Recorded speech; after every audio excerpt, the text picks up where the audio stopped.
បាទជម្រាបសួរដំណើរកំសាន្ត3យប់4ថ្ងៃនៅឯប្រទេសចិននៅទីក្រុងសៀនចិនបាទ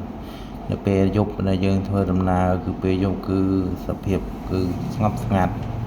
ជិះម៉ូតូអគ្គិសនីដើរលេងនៅតាមទីក្រុងតាមសួនរបស់ប្រទេសចិនគឺស្ងប់ស្ងាត់អត់មានអ្នកដំណើរច្រើនឆ្វេងឆ្វាយទេប្រទេសនេះភាគច្រើនគេជិះម៉ូតូទៅលើម៉ូតូអាគុយតែស្រុកខ្មែរយើងគេហៅម៉ូតូអាគុយតែនៅប្រទេសចិនគេហៅម៉ូតូអគ្គិសនីណា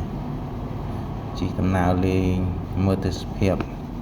ទិដ្ឋភាពតាមដងផ្លូវនៃប្រទេសចិនគឺលយមែនតែននេះគាត់មានប្រព័ន្ធណាស់ហើយបាទនេះជិះកង់អង្គុយមើលទៅដូចយើងជិះម៉ូតូទៅបាទមើលងាត់ឈឹងហ្មងពេលយប់មានឡានមួយនៅខេត្តសិនចិននេះប្រជាជនប្រទេសចិនមានប្រជាជន20លាននាក់ក្នុងមួយខេត្តប្រទេសចិននេះในខេត្តសិនចិននេះជាខេត្តមួយដែលប្រមូលផ្ដុំទៅដោយ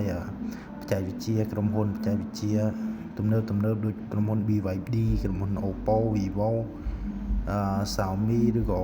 Realme អីហ្នឹងគឺប្រមូលផ្ដុំនៅខេត្តហ្នឹងទាំងអស់រួមទាំងរោងចក្រទាំងក្រុមហ៊ុនអីគឺប្រមូលផ្ដុំនៅក្នុងខេត្តហ្នឹងទាំងអស់នៅពេលយប់ឡើងគឺទេសភាពគឺតំបន់នេះត្រជាក់លហើយខ្លាំង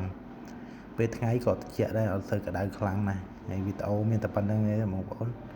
នឹងមានវគ្គ2បន្តទៀតវីដេអូបាទសូមអរគុណ